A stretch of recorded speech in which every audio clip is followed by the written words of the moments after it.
With Allagash White now available in 12 packs, no matter if your next adventure sounds like this, onward, or like this, you can count us in. Allagash Brewing Company. From Maine, with love. Must be 21 years or older. Please drink responsibly. You're in the place where mysteries and the missing meet. Where conspiracies lurk around every corner. Welcome to the Deep, Dark Truth. Welcome back to the Deep Dark Truth. I'm Mo. I'm Chip. And I'm Mikey. And today we are talking about International Cryptids Part 3. International Cryptids, of course, is our series where we cover cryptids from the countries that we've charted in. So if you want your country to be featured, I don't know, play it a lot. Just download over and over again. Tell all your friends to play it 18 times a piece. It's a very specific number. Depends on how big your country is. But before we get started, let's hear a word from today's sponsor, HelloFresh. Today's episode is brought to you by HelloFresh. Do you feel like you're stuck in a dinner rut? With HelloFresh, you can get fresh, pre-measured ingredients with mouth-watering seasonal recipes delivered right to your door. Skip all those trips to the grocery store and count on HelloFresh to make your home cooking easy, fun, and affordable. You can now enjoy cooking and get dinner on the table in 30 minutes or less. With over 25 recipes to choose from each week, there's something for everyone to enjoy. All recipes are designed and tested by professional chefs and nutritional experts to ensure deliciousness and simplicity. My favorite meal from HelloFresh is the bruschetta chicken, but I'm sure I have many more to try in the future. They also have vegetarian options. Go to the link in our show notes to get $80 off, including free shipping on HelloFresh, the #1 meal kit. Coming soon to a mailbox near you. Chip, why are you like this? I honestly think that was the best commercial we've ever done, period. With that said, let's get started. I guess I'll go first. So the country that I did was Denmark. And Denmark has a cryptid known as the Velrone. And the Velrone is spelt like Valraven without an E. Fitting as it's portrayed as otherworldly ravens or as wolf hybrid creatures. And they have the abilities to shift into a night after eating a child's heart. So pleasant. Pleasant, really. The origins of the Velrone are conflicting, either from ordinary ravens feasting upon the dead in battlefields, or other ordinary ravens feasting on the corpses of kings or chieftains, which would absorb their knowledge and power and transform them into these supernatural entities. Other folklore surrounding the Velrone says that only by eating the heart of a child can they be free.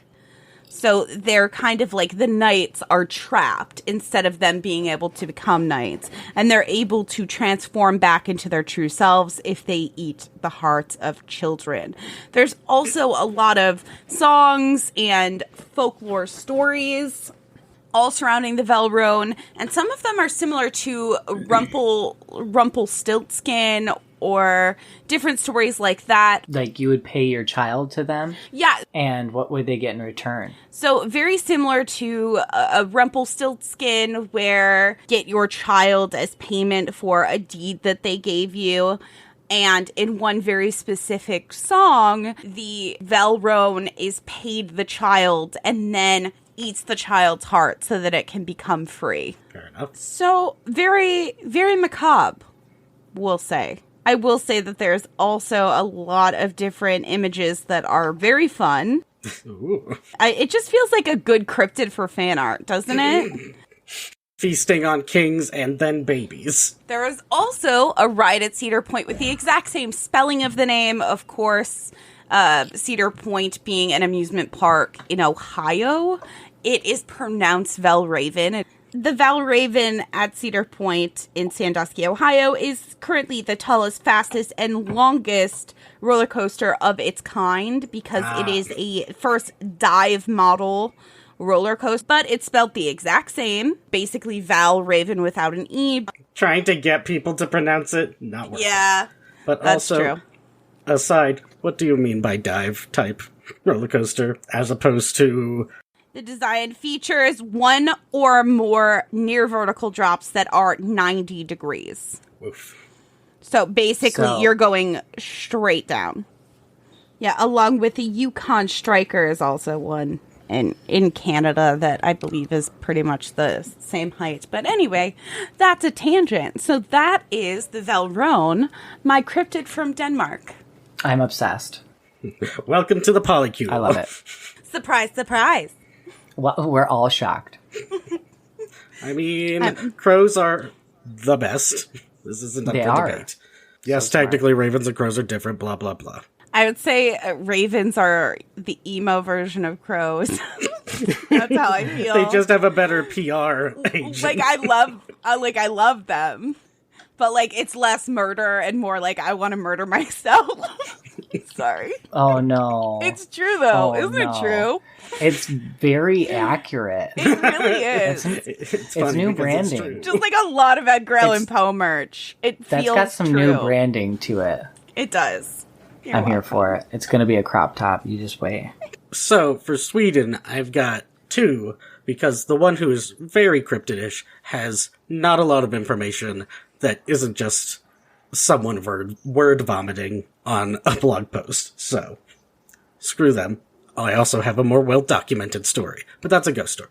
Anyway, the actual proper cryptid one is called the Helengamen, or Helen Vulture, translated into English, and sometimes Night Raven, but I'm not certain that's the same thing, or if I was getting things translated wrong. And basically, it's a pterodactyl. It's a large bird-like creature that's featherless and leathery, much larger than a regular bird. Do we know how long this, like the mythology and the lore surrounding this cryptid has existed? A while. What if?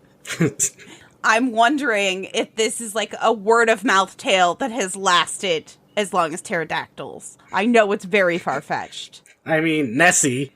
So the Holland vulture is known for, very specifically, it dives under the water to catch things at a very powerful speed, and sometimes it doesn't surface for a while and it's down there eating things, or it just dives down and comes back with its food. It is said it is so powerful it can devour boats, and there is a similar cryptid from Kenya and Cameroon that is called the Kanamato, and it's basically the exact same. And so the internet has a little bit of speculation. Are they the same? And the Holland vulture just travels south for the winter. Because the Kanamato is also known as the breaker of boats. So that's the one that I have no real citations for. But the more fun one, that's far more on brand for me and Mo, is called the Myling. And these are the spirits of infants and children who were left in the forest to die, and now have come back to haunt the world. Because there's only one thing worse than a ghost. A child. Oh, did I do it right? Because it says in my notes, this is where you say a child. Because I knew you had my back. I did have your back. I can count on you for that. So classically, the Mylings, they're infants, and they will jump on, traveler's back, walking through the road at night. They jump on the traveler's back and demand, you take me to a graveyard so I can have a proper burial in some sacred ground, because I can't rest because I was buried in not sacred ground. And so the traveler, who now has this child on their back, has to walk to wherever the nearest cemetery or whatever is sacred. But as he walks, the child ghost on his back gets heavier and larger and heavier. And, I can't really walk anymore. Help. And so the ghost eats them. Ooh, it feels a little Woman in White. Just a little bit. It's the counterpoint, too. I don't want to encounter this cryptid / ghost lore. I want nothing to do with this. No, thank you. If I seen a child in the woods in the middle of the night, I know your reaction is supposed to be, are you lost? Oh my God, let me call someone. I would back up very slowly while doing those things. I would be backing up and being like, you fine? You look fine. You're One looking second, good. let me just ping my location really quick. Stay right here. I've pinged my location. Someone's gonna come back for you. I'm just gonna moonwalk the fuck out of here, I guess. Absolutely the most terrifying cryptid / story we have ever talked about is children. I don't know. That old lady, she was a lot. Are we forgetting about the rake or? No, But, it's different. But children. That old lady, she was too real. I don't know how to explain it. She was almost a real person. Not quite. I hate the rake, but she was almost a real person. Yeah, fair. Like, I would have mistaken her for a real person versus the rake, which I obviously would run from. I would be 100 feet away and no, this ain't right. But the old lady gets near you before you even realize. Touche. That's all for Sweden. I knew you would do it. Don't need to prep you. Cryptids or ghosts are just scary enough on their own, and then you add the unpredictability of a child. Scary. No, thank you. It's touching me. It's touching me. Chaotic evil. No thanks. Chaotic evil, exactly. All right, so I got Slovakia. So just a quick nod to the Vodnik that we have covered before in Czech. Also kind of crosses over into Slovakia, which makes sense. So we're going to cover the Leshy. This literally translates to he from the forest. So there's a mention that Porowit, a Slovakian god, rules them all kind of thing. Like this is a multiple cryptid kind of thing that appears often in the forest, but they're kind of connected to a higher power that rules them. It's also been called Svetobor or Veles is a different Slovakian gods that could also kind of be a ruler in some way, shape, or form. There's multiple like theories of where or the structure of it all came from. So basically they're humanoid in shape and very masculine, and they sometimes appear to have horns. They can change their height and size. And once we get into kind of the characteristics, you'll see sometimes they're depicted being surrounded by bears and sometimes by wolves, and sometimes being with their wife or their children. You had me for a second, but now you've lost me again. They're described as being like temperamental and neutral and can be either good or evil depending on the person that they come across. They are basically like people of the forest, like kind of they're covered in leaves and growing things out of themselves and like just very humanoid kind of tree hybrid. Like druidish? Yes, very much so. And I will say, my encyclopedic information on Supernatural, there is one in Supernatural that appears as if they are idols. Basically, like people that you would idolize, and they would use that to feed on those people. They're also in Pathfinder. It's an ancestry for characters. And they also appear throughout the Witcher series as well as Supernatural and Pathfinder. They're all taken in different directions in those versions of where they appear in now and media and stuff. But so they're basically seen as being like temperamental and neutral and can be either evil or good depending on who they come across. There's been stories where they confuse people and lure them away and then steal their children. And there's other versions where they take children from accursed parents and give them better lives to live in the forest and take care of them. You don't deserve this. I'm adopting it. Go fuck yourself.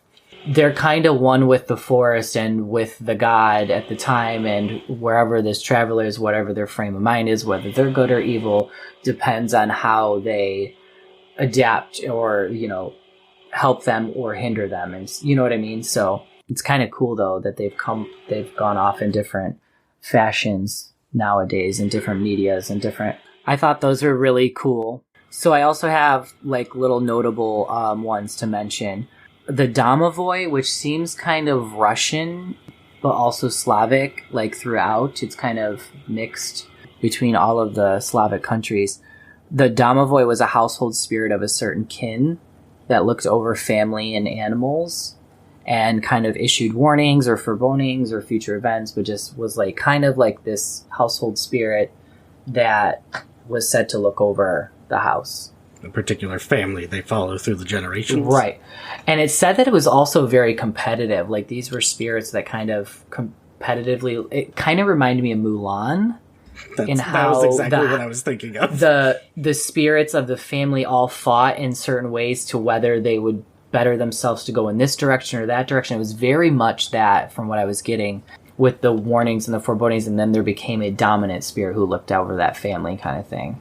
I don't know if I mentioned with the Leshy, but have you guys ever heard of Kikimora? Let's have a Kiki. It's so many different things in so many different cultures, and that was kind of a wife figure in a Leshy that I was reading about earlier, but also it appears that it's a house spirit that's also connected to the Domovoi in a sense, and that it's a female counterpart, and sometimes there's a good and a bad. Interesting. And usually the Kikimora is bad. Well, this is a house spirit / guardian, / cryptid. That's also the guardian of chickens. It has like chicken feet and a long chicken beak. It's like a rat and a chicken humanoid. That makes so much sense, though, to have like a feminine and a masculine, because they're pagan related.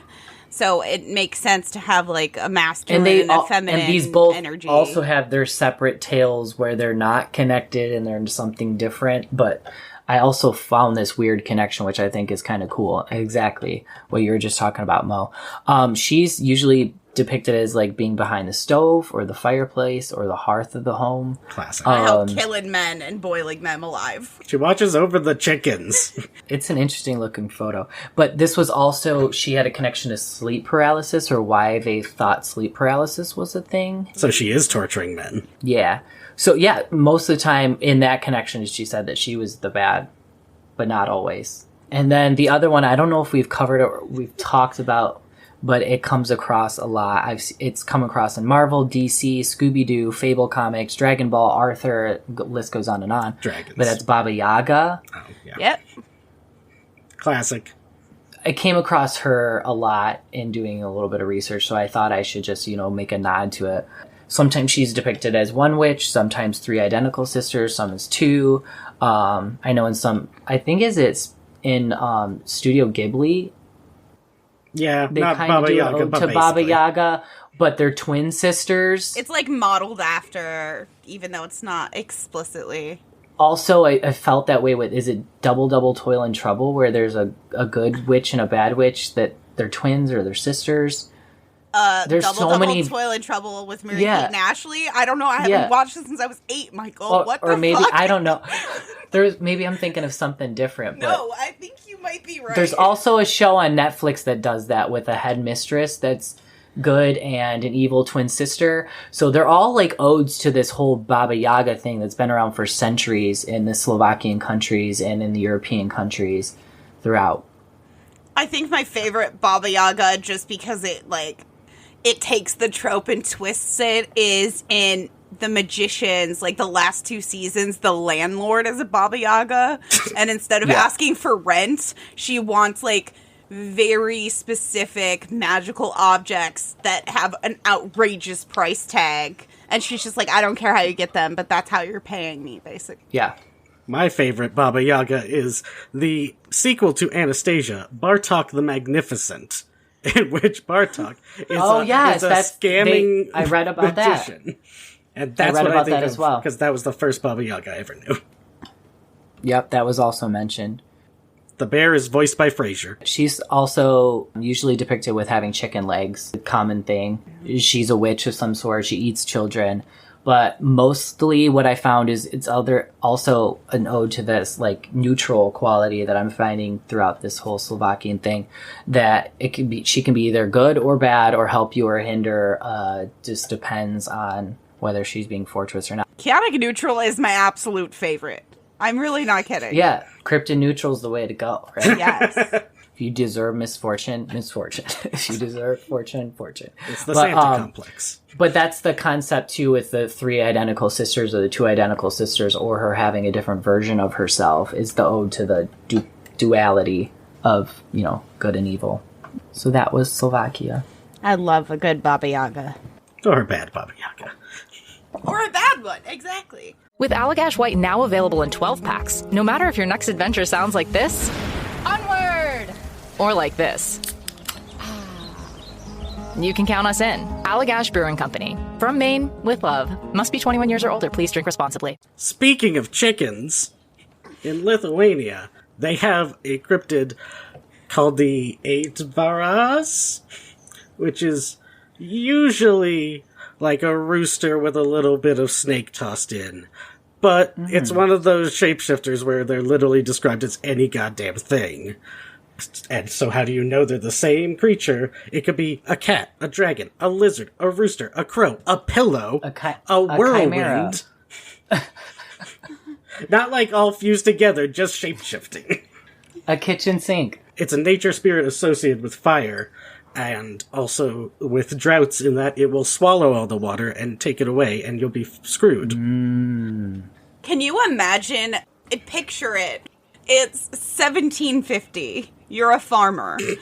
You are concerned both that your chickens are cryptids, and also if your chickens are cryptids, they're going to take all the water you're using, and you're just going to perish. You and your whole farm are just going to perish together. Well, it's funny you should say that, because the Aitvaras, it will just make its home in random people's houses, and you might not even know about it. It's just lurking in the attic or whatever, just living its little life, and it's one of these, again, sort of prankster in that it can be good or evil, and it might torture you while it's living in your house, or be cool.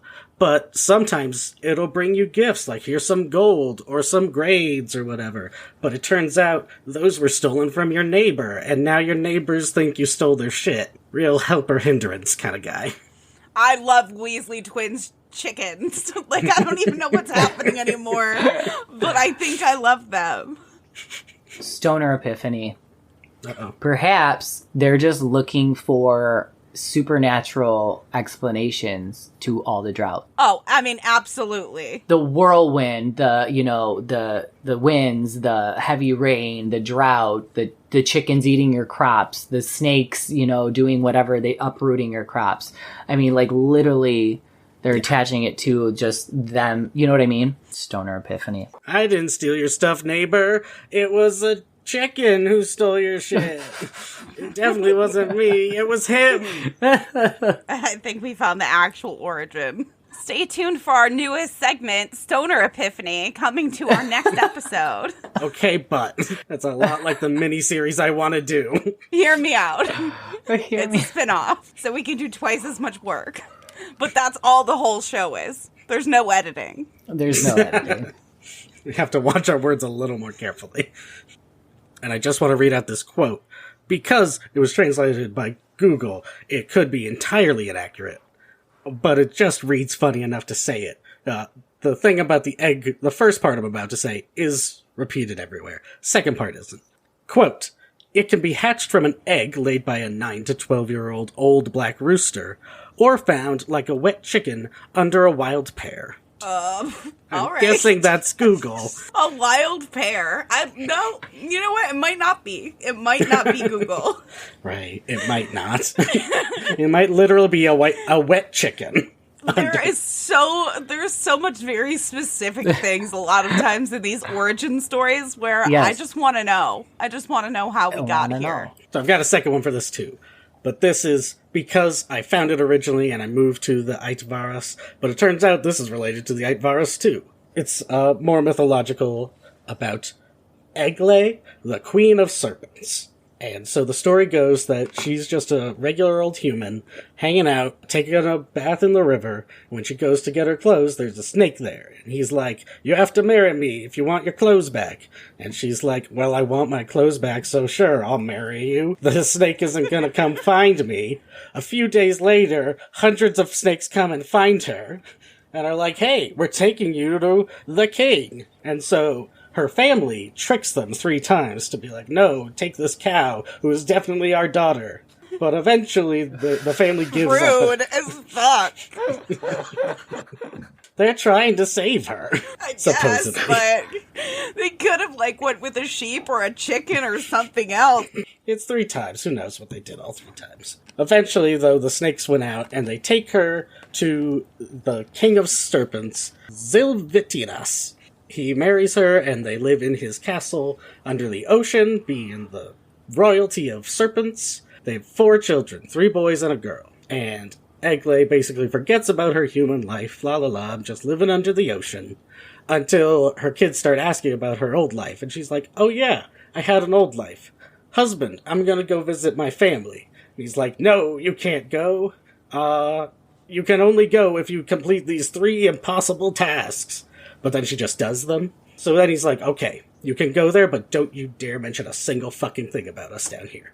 So she goes to visit her family, and her family are like, holy shit, where have you been? What do you mean you have children? And she's not telling them, and the children aren't telling him. So the family beats up and tortures her 4 children to find out what happened. Eventually, the little girl breaks and is like, we've been living under the ocean. This is written by the fucking Brothers Grimm? What? All of this shit. Wait a second.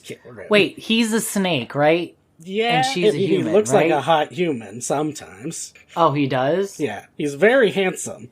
And they copulate, and their children are just humans? It did not go into species rules. Don't look at it too closely, Mikey, okay? Just don't look at it too closely. Okay, alright, okay. So then Eglay comes back and is like, you beat up my children to know the secret? Is she going to punish the family? No. She's going to punish the daughter by turning her into a tree, and then turning the 3 sons into different trees, and then Eglay herself turns into a tree at the end. I don't know what the moral is here, besides there sexism. There is no moral.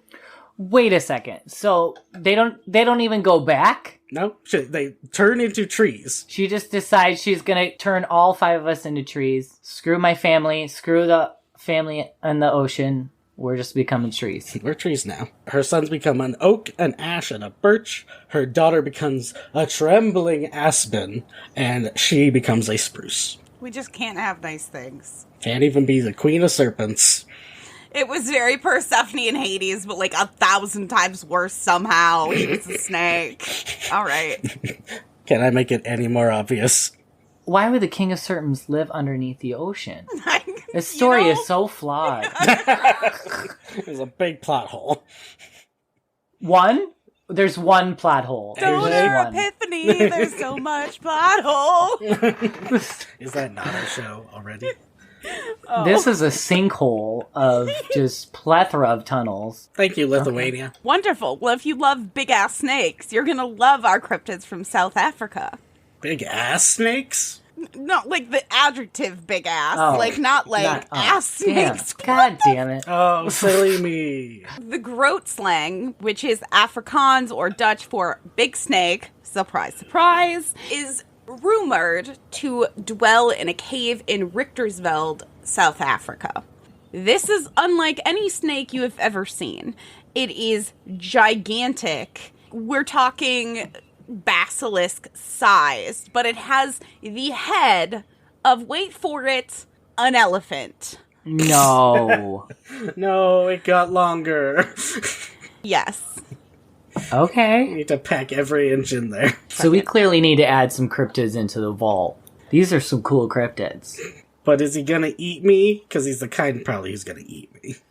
There's a lot of different depictions of it, and some of them have, like, just the elephant head and trunk, and then some of them have the elephant head and trunk, but then the actual mouth of a snake is of a snake, like of a serpent with big giant teeth. I hate it so much. You should. That's creepy. An elephant who can unhinge its jaw. Please, everyone, go Google Groot slang. Like tusks going down this way, but the forked tongue coming out this way. Oh my gosh, that's creepy. Yeah, it's a lot. And so much so that there's a lot of local legends surrounding that it acts almost as a dragon does, where the cave that it lives in is filled with diamonds or other jewels that you would find by mining the earth, and that it's almost like protecting these jewels or otherwise attracted to them for denning purposes. And in Richtersveld in 1917, a man who was this English businessman, Peter Grayson, he disappeared. The people that he was with were allegedly attacked by lions, which, I mean, we're talking about South Africa and we're talking about 1917, so probably true. But there was rumors that he wasn't killed by lions, but he was in fact killed and taken away by a groat slang. So lots of fun. I really recommend everyone Google it because it's just a lot. I hate it so much. I am Groot slang. It really is spelled like Groot slang, but it's pronounced like Groat slang. When I first read it for the first time, I thought I am Groot slang. So I appreciate you. I had to look and see what it was like, and I found 2 interesting facts. The cave is known as the Wonder Hole, or the bottomless, or the bottomless pit. It was worthy of mention. It's them. It's worthy of mention. I was wrong to not add that factoid. I apologize. But one of these pictures is just straight up the alien from Alien. Like, yes. Look at that face. Yes, very much. The one that looks like Alien, you have to completely zoom in on it to realize that there is a trunk of any kind. And that it's not just weird alien tendrils. So, moving on because that's a nightmare. Our second big-ass snake on our South African journey is more of a deity. It is called the Mamlambo. So it comes from South African and Zulu mythology. It is described as a large snake-like creature. Thankfully, the art that, you know, if you Google this, that you see, isn't as horrifying as the groat slang. Although there was a episode of Destination Truth, if anyone has seen that sci-fi show, they do like the same kind of thing as like Bigfoot hunters and things like that, where there's different cryptids that are covered. They did do an episode and they didn't quote unquote find evidence of the creature's existence. So the Mamlambo is actually a much more recent cryptid because rumors of it mostly started between January and April of 1997. Interesting. As many as 9 deaths have been attributed to it. So we're talking about something that there are specific people that people claim were killed by it, which isn't typical with cryptids, right? Like there'll be rumors, but usually the cryptids don't have like a set number of confirmed kills. Mothman broke a bridge. Okay, but that's a little different. And also, Mothman didn't break the bridge. He just told them that the bridge was going to break in Mothman language, and they just didn't understand. That's not his fault. So there's a whole bunch of reported sightings in 1997 of this giant snake that was near the Minslava River, near Mount Eilif in South Africa. A whole bunch of different villagers in that area allegedly witnessed this creature, and they described the creature as being between 65 and 70 feet long, and it had the head of a horse, the lower body of a fish, and the neck of a snake. So there's a lot of different descriptions of this creature, but snake-like. It's snake-adjacent, we shall say. And all I've learned is I do not fuck with South African cryptids unless one of those cryptids is Trevor Noah. Hey, call me. That's it. Spell the name of this one. Mamlambo. It's too close to Mambo and like Black Mambo, specifically meaning a snake. And I'm wondering if that's how it got its name because it's snake-like. Also sometimes known, according to the Cryptid Wiki, as brain sucker. So we've got alien. Because it is notorious for dragging victims to murky depths and then devour their faces and eat their brains. I mean, who hasn't dragged a victim into a cave and eaten their brains? This is a fish with teeth. Yeah, there's a lot of different depictions of it. So I did find another source from the University of Wollongong, Australia, that talks about the Mamlambo. In this very particular aspect of the folklore that it covers, it talks about the Mamlambo being the kind of snake that brings fortune to anyone that accommodates it, unquote. Meaning that if you brought it into your house, maybe you would have better fortune with your harvest, maybe your livestock would be more easily defended, etc., etc. But the Mamlambo requires a price for being of service to you. And it also says that some of the duties that it carries out, that for performing those duties, perhaps they might require you to sacrifice your children or go without clothes or something else that is horrifying and or greatly inconveniences you. So interesting. It doesn't, in fact, talk about the source of whether or not it is from the exact same area in South Africa. Perhaps this is one of those cryptids that there is a same or similar cryptid in a nearby country somewhere in Africa that is similar but different. But there we are. And I will, of course, put those sources in the show notes and sources to all of our cryptids in the show notes that you can go look at on our website. So that is the Mamlambo, or Momlambo. I sincerely tried to figure out how this should be pronounced because unlike the others, it just says it's South African and Zulu, but there isn't a language associated with it, how there was with the last cryptid that was like Afrikaans and Dutch to try and figure out what the pronunciation would be. So we're going with Momlambo or Mamlambo.